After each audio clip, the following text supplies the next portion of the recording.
You are watching the number one podcast in the whole entire youth wrestling community. I'm one of your hosts, Wanzo.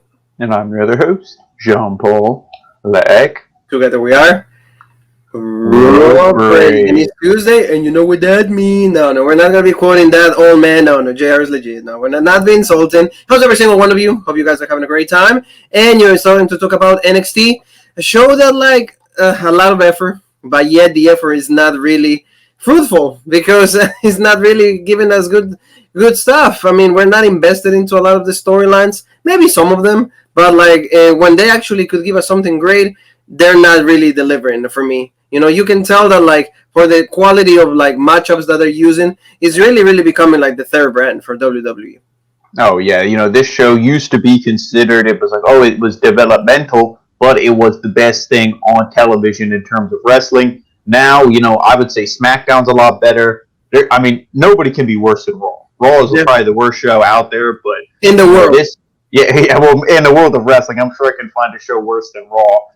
Total Velez. But but this, just like you said, if this was a fruit, maybe it looks good from the outside, but as soon as you bite it, it's spoiled, it's rotten, it's full of bugs. This is just not a very good show. And I always say it's like AEW. They have the pieces. It's just what they do with them is not very good. It hasn't been interesting in quite a while. We didn't see Karen Cross this week, but we're going to be dissecting everything, analyzing everything. So, thank you for being with us, for subscribing and all of that. Don't forget, Paul had them, you got to thank Paul. All of you got to say thank you, Jean-Paul, because that's how I felt, after watching this. I was completely asleep. Because, this show, and that's not only us, a lot of people that, talk about the shows, a lot of people that do reviews, they also say the same thing. Monday Night Raw needs to be 2 hours. Paul has been requesting this forever, ever since he took Monday Night Raw, because it's just insufferable. It doesn't, help that, it's just 3 hours of, absolute garbage. It's not a good show. At least we know Strowman got added to the triple threat match. We said that, right? Yeah, we've been seeing that for weeks now. So, again, a very predictable outcome in the main event, which was set up by the opening segment. Very lazy, sloppy booking. Shows that, they started the show without even knowing what their main event was going to be. And like you said, 3 hours, way too long. We see too many of the same cast of characters in way too many segments. Not interesting storylines. The women's division is complete crap. But here are all my thoughts in the review. Go check exactly. It out. So, be with Paul with that. So, we started out with Dakota Kai going against Mercedes Martinez.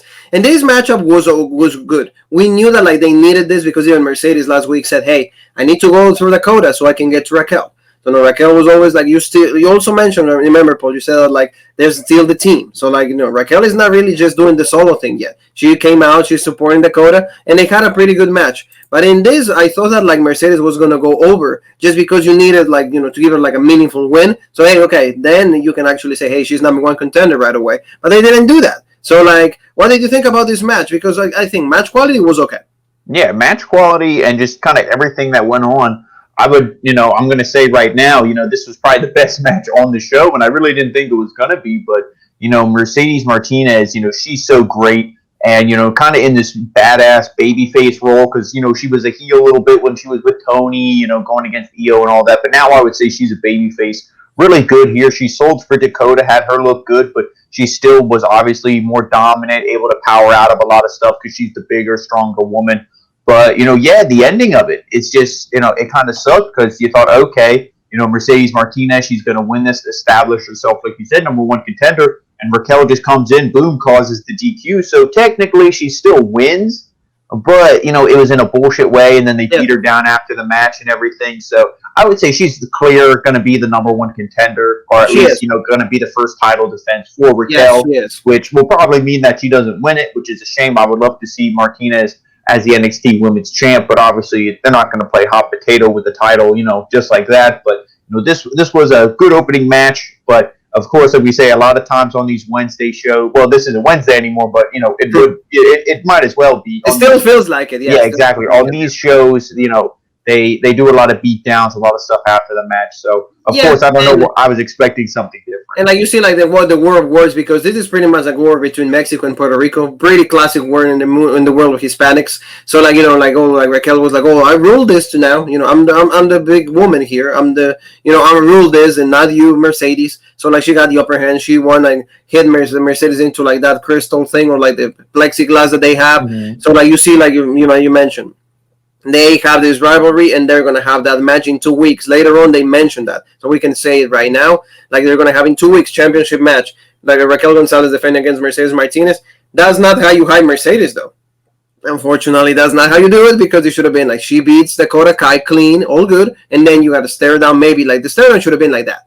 But in Dakota Kai right there. That's how it should have been, and that's it. You didn't need like Raquel to attack and all of that, but I guess that's how they had to do it, right? So like, tell me a little bit about this, Paul. Like, Shotzi Blackheart and Ember Moon, of course, talking and saying that the Way has lost the Way, so they're gonna have a match against one more time to the Robert Stone brand, Leah and also Jessie Kemia, but then they get roses. And then from Dexter Lumis, and then also Frankie Monet or Taya Valkyrie. I still I can't just call her Frankie Monet, but she's like, Dexter Lumis descending to you girls. So she's kind of like trying to put some dissension in between the women's division. Like she's trying to wants to distract everybody and gets confusion or division. She's trying to divide everybody.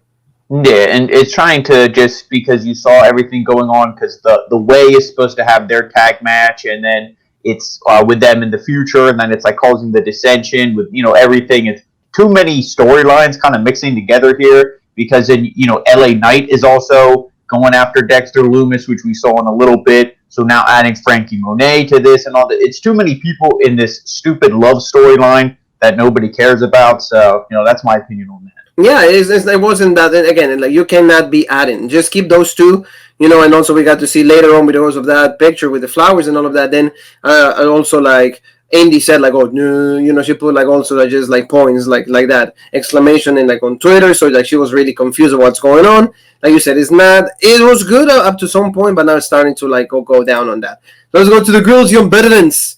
So like they were cutting a promo. They said, what is the thing that they say, Paul? Like they're soon going to be recognized as the new NXT Tag Team Champions. Like these guys here, like suits, present them legit, like old school mentality, like how like you're supposed to like carry yourself as a wrestler, as a member of a tag.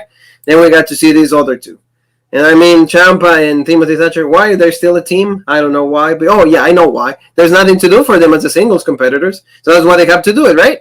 Oh yeah, and this promo was good by the Grizzly Good veterans. They're pretty much just chopping down MSK, saying, okay, yeah, you guys are the tag champs, but pretty much your bullshit. It should be us. We're the most legit team. All their normal good promo. I know they just run through the motions, almost say the same thing every time, but these guys are still legit. They're presented legit, at least not always in the ring because they never win when it matters. Thanks WWE, but at least like you said, they come out there in the suits, legit promos and stuff. And both guys are actually cutting promos now. It's not just who is it, Gibson? Yeah, it's not just Gibson. Yeah, both guys are actually talking now, so it's good. But then you see these two come out, and then Ciampa's like, "Oh, well, we're both grizzled, and we're both veterans." And then they kind of get in the ring, they stare him down, and Thatcher mentioned something from one of the takeovers, and he's like, "Take off your shoe if you hate Gibson," which like the crowd was chanting. Over in that takeover match, in the UK and stuff. So obviously the take off your shoe thing is probably like some British thing. I don't understand that. But maybe maybe they're gonna stink them out with their smelly feet. I don't know. But he takes off the boot. Ciampa does. He knocks him out. They start attacking the Grizzly Young veterans. So this is probably going to be a feud to determine the number one contenders after MSK is done feuding with Legado del Fantasma. And these two are probably going to win, which is a shame because the tag champs need to be the Grizzled Young Veterans, not these guys. But like you said, it's two singles stars. Well, one singles star and one singles jobber, are now a team, and they're going to want to do something with them, so they'll probably win. Yeah, they'll probably win, so that sucks again. Like, we've been actually, the Grizzled Young Veterans, like, they need those titles. Like, MSK is not really make them feel special. They're not doing really anything meaningful with them. But, that's what we got, and I don't know. Tommaso Ciampa. In a dream, I would send the Grizzled Young Veterans back to NXT UK. Yeah. And have them be on that brand, because there's a lot of legit teams on there, and I think they would, obviously they'd fit in well, because they're serious on a serious show, but maybe they're getting paid more to be here, so they'd rather have the money. Yeah, exactly. Or they're trying to bring some kind of seriousness to this brand. But, we're going to see Isaiah Scott cut in another promo. He says that, like, this rivalry has taken way too long. It's ready to, like, be taken to to the next level for Sir Scott and Leon Ruff. So, you see that, and he's like, what should I do? What should I do, like, to make this, more legit? Because everybody loves this, right, Paul? Everyone wants to see them one more time. And now it's going to be, next week, it's going to be on a Falls Count Anywhere. And I hope that Isaiah Scott needs to win. Please, like Isaiah. Please do that for us. Please do that for Robert, because if Leon Rob wins, like, when I see this matchup, it's like, okay, it looks developmental for me. Looks really developmental for me.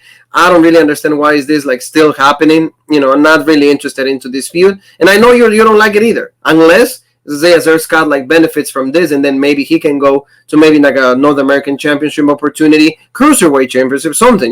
This needs to deviate into something good for at least for we want Scott, but probably Rob will win. Yeah, I don't understand what the whole you continue the feud when they're like, oh, we're having the blow off match. Then Leon Ruff attacks him. So now this is, this has to be the end, because I'm sick of this feud. I'm sure 90% of people watching this show are sick of this feud.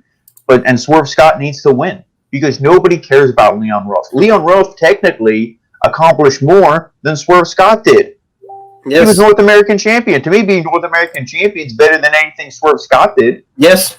So, it's ridiculous that you could even say that. So this guy needs to win. Like you said, move on to bigger and better things, and we'll get to it when we see the matches for next week. But you have 2 no DQ street fight, Falls Count Anywhere brawls on the same show. To me, that's just not a good thing. It's like like you said, like the first one is going to be this one, like you said, Falls Count Anywhere, Isaiah Scott and Leon Ruff. We're going to go to the next one when we get there. But before that, like, what's happening with Tony Storm, Jean Paul? I like a pretty legit wrestler, UK champ, all of that, winner of the Mae Young Classic, and absolutely losing here. Not really like a direction, clear path for her. She has this feud with Zoe Starks. She lost that match in the pre-show for like NXT TakeOver Stand and Deliver. So she comes out. She's really had a chip on her shoulder. She needs to get revenge. So she wants to have a match. And she just says because of her, Zoe Starks, finally became a star. Because like before that, she was a rookie. Nobody knows who she was. And they're like, thanks to me, now you're probably somebody. So she had a match with this girl. I thought it was Kaden Carter. I thought it was her, but like no, it happens to be Seda Ramirez. So it's probably one of those new PC girls that like they've been hired for like NXT property of the Performance Center. So like they have the match and all of that.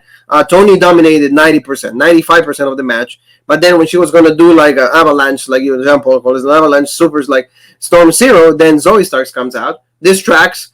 And of course, Tony all of a sudden loses. All of a sudden she loses the focus. All of a sudden, like all the energy, like the stamina goes down, like in the game. All of that. Shooting star press from this Rainier girl. 1, 2, 3, and then she gets a victory out of Tony Storm.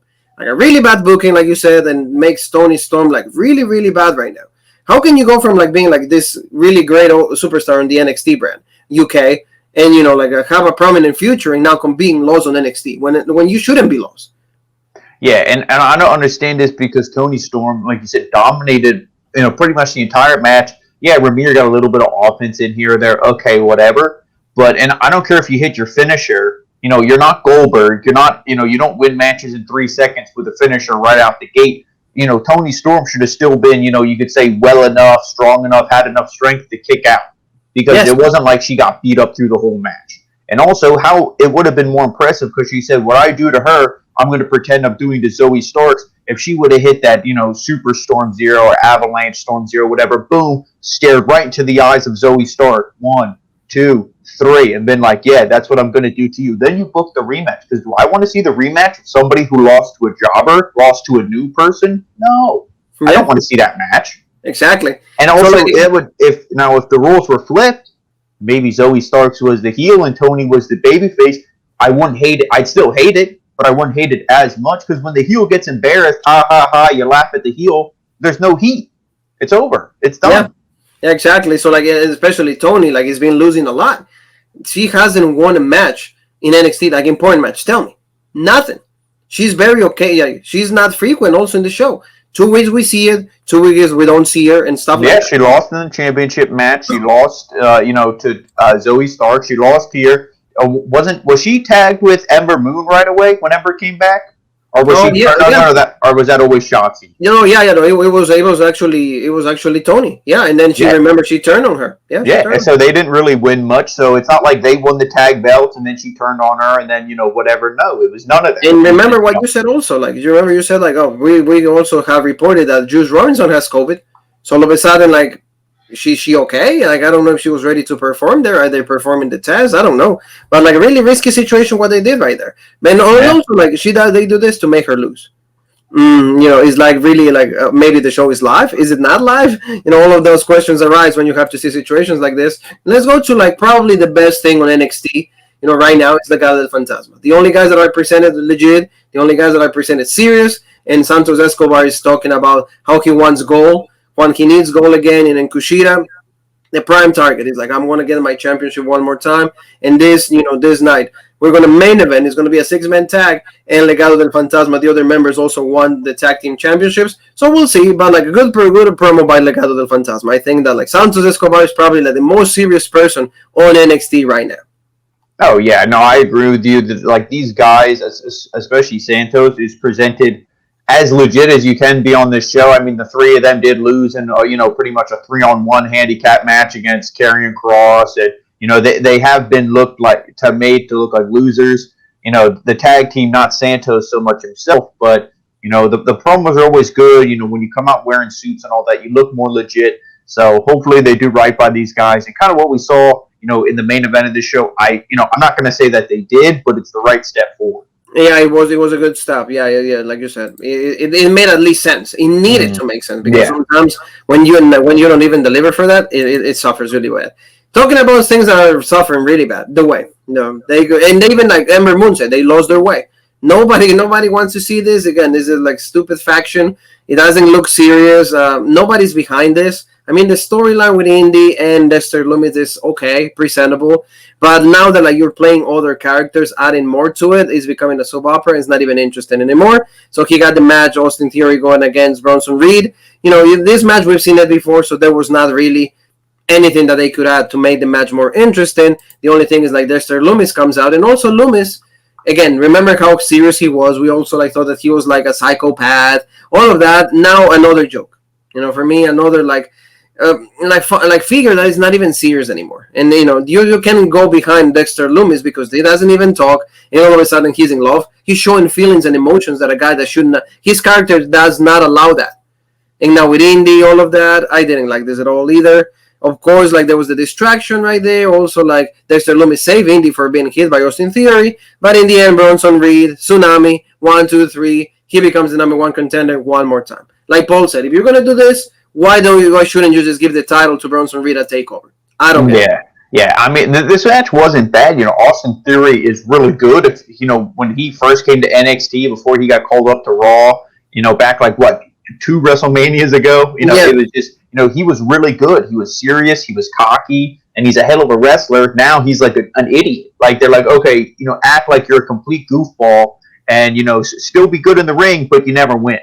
And I don't think this is him being punished for what he did, on Instagram, DMs. I think this is just, what they think is good stuff. And it's not very good. Bronson Reed wins here, which I was thinking the Way was going to win. Could they distract him? Gargano super kicks him. He gets sent to the steel steps, all this stuff. Apparently he can just shake off things like, oh, my ribs. But apparently, just kidding. And this whole stuff with Dexter Lumis and Indy Hartwell, it's just bad. And, also because we saw a promo from LA Knight earlier on. And he was just, he's pretty much saying, oh, yeah, these flowers, Dexter Lumis, all this stuff. He's like, Indy, I saw what happened last week in that match. You stared at me. He's like, you were shaking in your loins and all this stuff. He's pretty much, saying he makes that kitty purr and all that, So this was good. And I thought he was maybe the one who sent the flowers to kind of, break that up and something to, that would have been good, but, that was never revealed. We don't really know who sent the flowers, and it's like, do we even really care? But, LA Knight, to me, is one of the, he's like the golden nugget in this giant turd of a show. He's the one thing we can actually look forward to, but, this wasn't good, and we're probably going to see Bronson Reed be the North American champion, and does anybody care? No. Should have been done a TakeOver if you wanted to take the title over Gargano, but please split the Way. That way, you just need to split them up. Unless they don't win, but and also I want to ask you, because to me, anytime you book something, you should start at the end and then work your way to the beginning. This is what we want to happen. Now, how do we get there from where we're at now? That's how you do it. What's the end goal? What's the blow off? What's the payoff? Whatever term you want to use for this Indy Hartwell Dexter Lumis storyline. Yeah. They're booking it on the fly. They're like, throwing papers around. Oh, what do we do? Nobody knows. Again, that's evident by how bad this show is. Yes, exactly. And also this, I guess Finn Balor's coming back. That's cool. But again, so you're all smiles when you lose your title. That's all I gotta say. Kayfabe is dead, brother. Kayfabe is dead. Yeah, it is. It's all smile, and everybody just because he's coming back, we're all supposed to get excited. And that's how you feel after you lose to Karrion Kross. Like you said, he has his wife. And also, that's sorry to cut you off, but that's WWE. They don't need to show this shit. Obviously, Finn Balor can enjoy his life outside of wrestling. He doesn't need to, act like, oh, I lost the title, my world is over. No, but you don't need to show this on the show. It should be, we got to hear from the champ. Because you know what? When he comes back next week, he's probably going to cut a promo that he's so pissed off and he's coming for Karrion Kross and anybody who's going to take him out. But then we see him. Smiley Finn. Remember what they used to call him? Smiley Finn. Remember? Yeah, done. Exactly. So that's why don't be showing this. Like you said, for at least those 2 hours, make me believe that the guy's pissed off that he lost. Yeah. Because I can easily go to Instagram and say no, he's all right. He's legit. That's fine. Yeah, exactly. Did we see, when Ric Flair, lost the NWA title, all this stuff, Starrcade, did we see him like, oh yeah, it's fine, it's legit? No. These guys cut promos and they're pissed because they want the title. Exactly. So they don't do that anymore. Like you said, kayfabe's dead. This is also bad. This storyline is not beneficial for anybody. Tag team division on NXT is really, really suffering. Killian Dane and also Drake Maverick going against Imperium, and Drake Maverick was saying, well, I know how this is. You're gonna turn on me. You either gonna tag and then you're gonna leave me by myself, or you're just gonna join them and start beating them up. But Killian Dane is not doing that quite yet. It seems like he's gonna do it. But, the storyline is still, he's remaining by Drake Maverick's side. Even, Alexander Wolf was trying to, hit him with the chair. It was just to cause distraction. He didn't do that. In the end, Imperium, does the European powerbomb, 1, 2, 3, and they get the win. Also, Imperium, to me, is lost because if you're, involved in this feud rather than the tag team championships, really? You know what I mean? Are you trying to recruit Killian Dane? All right, just get the guy and that's it. You don't need to have in these matches. This is another useless match. The only thing is kind of intrigued from this is, like you said, Alexander Wolf. He wouldn't attack Killian Dane, maybe the old ties from Sanity, all this stuff. So, the rest of the members of Imperium were like, Wolf, why are you being bullshit? They went out there and, they were the ones hitting Dane and everything. So he really didn't get involved. So that might play a storyline. Maybe Dane won't turn. Maybe Alexander Wolf will join Killian Dane and Drake Maverick. Who knows? But if that's the case and all this stuff, we haven't seen Walter. I wouldn't be surprised if we don't see Walter on Thursday. Imperium, remember a couple of years ago, we're like, this is the most legit stable in wrestling. Now, to me, they're just complete trash. You took them from here, and they're not even on the chart anymore. They found a way to mess them up, and they're still down now. If they want to save them, you're gonna have to put some work to do that. Same thing for this guy. Pete Dunne still lost. No Samuel. Everybody's going before me for the championships. Kushida is the cruiserweight champion now, and I beat him at Takeover. All of that. So you see these things, and he's right. I mean, Pete Dunne is right. But again, the guy, he should have a championship already by now. I think he's really suffering. Like you said, he should stay on NXT UK because this guy's lost. What do you do with Pete Dunne? I mean, what I would have did is I wouldn't have had him be cutting a promo in his bedroom with the lights off. I would have had him come out, cut a promo, be like, I beat all these guys, Kushida, Dunn, I beat, everybody. And, Kyle O'Reilly comes out here looking like a clown in his denim jacket, Orange Cassidy knockoff. I could kick his ass too. I want Karrion Kross. And maybe you have O'Reilly come out and then you do something, I don't know, you do some kind of match to determine a number one contender, and give me Pete Dunne versus Karrion Kross. That'll be a legit match. Those two guys will be stiff, they'll beat the hell out of each other, and it'll be really enjoyable. That's what we should be seeing. No, but are we going to see that? Probably not. It's not happening. You're right. So we got to see at least this was okay. This was cool. We keep mentioning that Cameron Grimes, he went to buy a watch and then he was just all being to the person that was selling the thing. Oh, we're telling jokes about Karrion Kross, TikTok, Karrion Kross. He was just kind of a little bit of references of NXT and all of that. But then when he gets the watch that he wanted, then another person shows up and he's like, but it's not $1 million watch. And it's Teddy DiBiase, and you think, the laugh. So you see, they're going to try to keep this storyline going. To see Teddy DiBiase is always great. It's bad that, when we see a legend, we pop more than when we see these guys. But, it's because these guys knew how to carry themselves. At least they were presented always better. So at least, Cameron Grimes had the story because as a wrestling person, they don't cash in his wrestling ability. They just don't want to cash in his goofiness. And that's unfortunate for the poor guy. Now, the only thing, if they do what we've been saying, make him his manager. Like, listen, kid, because DiBiase could even be like, oh yeah, I'm going to take 40% of your earnings because, hey, the rich always want to get richer, right? So, Cameron Grimes is kind of an idiot, so maybe he agrees, and DiBiase helps him, and this guy wins, and maybe, because they're going to give the title to Bronson Reed. But now, please, Triple H, somebody listen to my booking here. You're going to give the title to Bronson Reed. He's a babyface. What better heel to beat him? Because you're not going to do LA Knight because you completely dropped the ball with him, and that's a shame. Give the title to Cameron Grimes with his manager Ted DiBiase. I think that would be great. And because LA Knight should really be in the main event picture. He should be like a Bobby Roode. You come in, you win a couple matches, boom, title picture. Yeah, exactly. You don't need a mid card like feud, like you said. Exactly. And that's a great way of booking the show. Now let's go to another one that didn't take place, and that was the tag champs going against Aaliyah and Camia, but like it didn't happen because actually the way they start attacking Amber Moon, they start attacking also like Shotzi, all of that. So like you said, and Jean Paul hates this, and it's true though, because they're supposed to have a match, and then you get to see interference and all of that. What did this leads up to next week? Next week we're going to have a women's championship match again. This time it's going to be a street fight, and I'm thinking that if they don't win here, when are they going to win it? So are they going to be Piper and Niven, or we're going to be crowning new tag team champions? Yeah, I don't know. I mean, I wish, this is next week. I don't know when they're doing Bronson Reed and Gargano. I wish that was next week too, so the Way could lose all these matches and then officially be like, we're done with everybody. Maybe you have Austin Theory somehow cost Gargano the match, and, it's Austin Theory's fault Gargano even has this match to begin with. Indy Hartwell could be like, so I want to bang Dexter Lumis, and she just walks out. And then Candice gets beat up 2-on-1 and loses, and then just completely split up the Way because it's awful. It needs to just go away. And I'm not looking forward to this match. To me, these two, they're not as bad as Nia and Shayna because they're like legit singles wrestlers, but they're not doing anything to carry this brand. Those tag titles feel like they were put together on the fly, and there's not a feud that like represents the titles or represents the division in a good way. With the Way, like this match is what we've seen this match already 3-4 times, and that's in the span of what 2-3 months. Exactly. And then another thing, because we kept saying, where's Xia Li? We saw a little quick thing, her, Boa, and whoever that is, Shang Tsung, Mortal Kombat, or whoever. We saw that, and so they're going to be maybe coming back next week or something. So do we care? No. They dropped the ball on that one. Yeah, exactly. Are they going to drop the ball on this guy, Diamond Mine?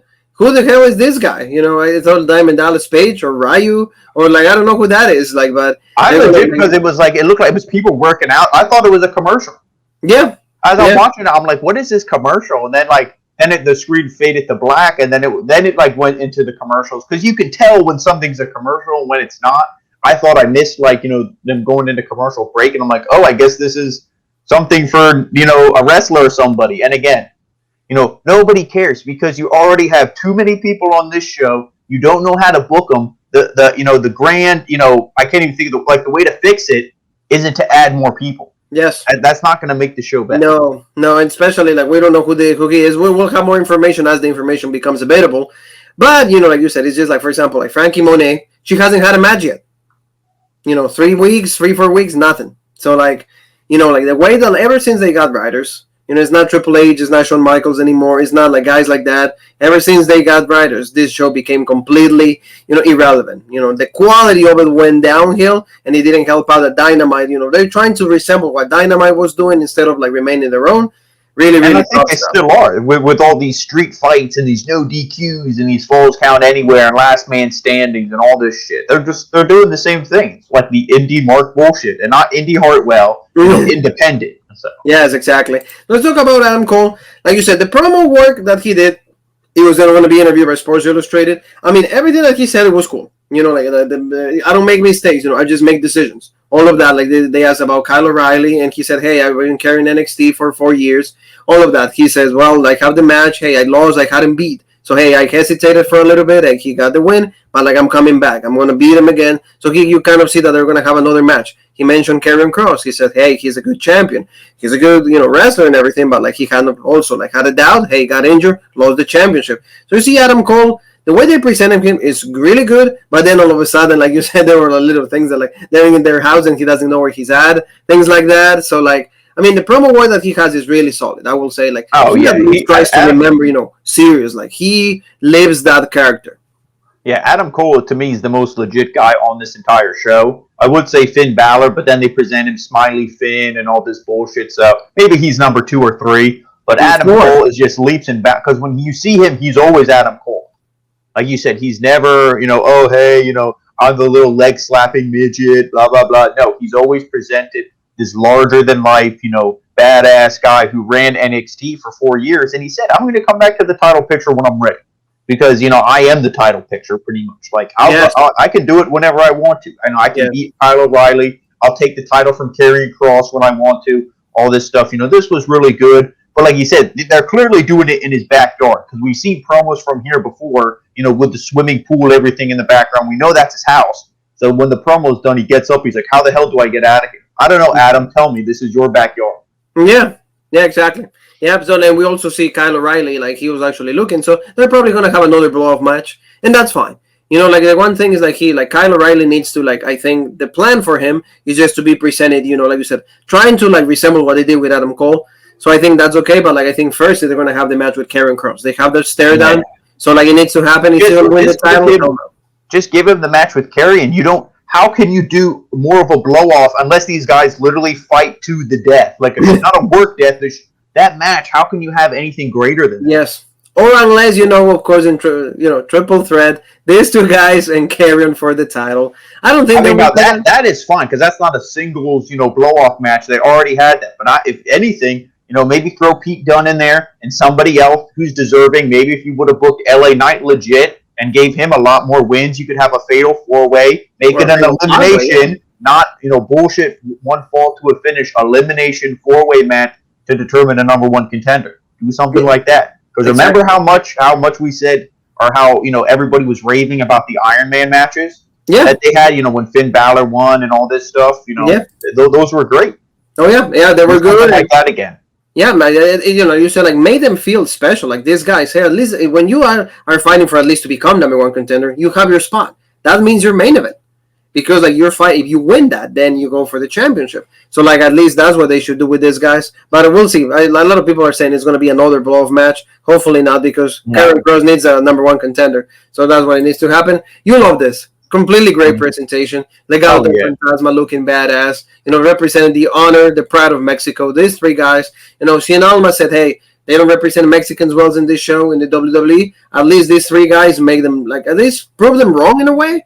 But hey, well, he's bitter. He's going down the Albert. Not to go too off topic. To me, he's trying to be like Alberto Del Rio Jr. Just shit on everybody. But if hopefully he's not referencing NXT because NXT presented him so legit. Him and Zelina and everything, and also these guys, yes, and the way they're presenting Santos and here in NXT, I think he's doing really good. The only thing I really don't like is here's an open challenge, and then he loses the title right to that hurt him a little bit, but they have the match, the 6-man tag against, of course, the NXT champions, MSK, and also Kushida, so all champions against all number 1 contenders. It seems to me to be the way, but it was a pretty decent match. Like you said, a lot of action, a lot of quickness, a lot of athleticism in between all of them. The good spot that they did, of course, Santos Escobar put Kushida through a table, that looked really devastating. They made him look really, really good. Kushida sold the crap out of that, so that was really cool. Like there, he was attending for the medical staff and all of that. So I like that, but in the way, like you said, MSK doesn't feel special anymore. I don't know how easy you lose your relevance in this kind of shows, but it is really obvious that they do. The match was, like I said, pretty good. Santos at least looks good. Legado del Fantasma, if they will win more matches like this, they win tonight, I will feel more inclined to believe that they're really legit guys. I mean Duarte and all, and him, Raul Mendoza and all. I feel that they will for me look more legit because without Santos, there's nobody's. It's kind of her business without Lashley, and unfortunately they look that way. But I feel that they will present him in a better light. If they will be able to hold their own, which sometimes they do, sometimes they don't. Yeah, and I think, this win here, they won this match, Phantom Driver on Kushida, which I'm not even sure Kushida was the legal man, but you saw that a lot tonight. In the Killian Dane match, and against Imperium. A lot of times, you had all these guys in the ring again. Like I say, I feel like I'm watching AEW instead of NXT, where you have all these guys in the ring. The ref's not counting to 5 and then, calls for a DQ. He's just, come on, guys. And then he just stands there and watches it. Like, the refs have no power. Don't even have a ref. The ref should just appear out of nowhere whenever there's a pin and start counting 3. And then when there's no pin, the ref just disappears. He's the real, Legado del Fantasma. He's the real Phantom here. Because, the refs never do. You cannot see him. Or there's no authority there. And but Coach everybody lived in goal there. Yeah, Wesley, he was isolated by himself for the longest time. Eventually, Nash, Carter, Kushida, they got up on the apron. Kushida, I feel, just rolled into the ring. Wasn't even the legal man. Ate a Phantom driver. And they pinned him. I don't know. Maybe he did make a tag. Does anybody care? No. But, Legado del Fantasma wins. Good win for them. You see them holding up the belts and everything. That needs to be the future because all these guys, should have had the tag belts when Santos was still Cruiserweight champion. Yes. Really solidify these guys, make them look good because the titles need to be on people, that, are legit because that's the one thing the Grizzly Young Veterans said about MSK. They said titles don't make the team makes the title. Exactly. If you're a bullshit team and you hold the belts aren't special. The belts are only special when somebody legit holds them. If you don't believe it, ask Breezango. As a lot of cases, Jinder Mahal. There's so many working at Danny Burch. Nobody cared about them when they were. Nobody cared. Yeah, to the point that shoulder done. That so has somebody said, "Hey, I wonder how Danny Burch is doing. Wonder how when looking done." So this is what we got as a show family. Like NXT needs to get better. It needs to go back to the drawing board. What are we doing wrong? Maybe the ratings are showing differences. The ratings, but because a lot of people are just don't have any more wrestling to do on Tuesdays. They want to watch that, and that's fine. But for us that we've been covering this, we can see the difference. We can see when it was good, when it felt special. Now it doesn't. So yes. Family, thank you so very much for being with us. Don't forget to subscribe, hit that bell for notifications, comment, let us know, hey, you two suck. You two don't know what you're talking about, so we can start really, going at each other a little bit. There's always room for discussion. So, hey, also discuss on, Facebook on Raw Break, OG Raw Break on, the Instagram, and also the original Raw Break on, Instagram and Twitter, OG Raw Break. There you go, family. And Paul does it. I just felt next time let me do it. Yeah, I'm botching. I work like Omega and Swan. Like a legit match, but can we do it like a movie? Can we have some cooperations here? You want to hear the thoughts about that? What's the Rebellion review right there? So Paul, you and me have one more thing that is left to say, and that is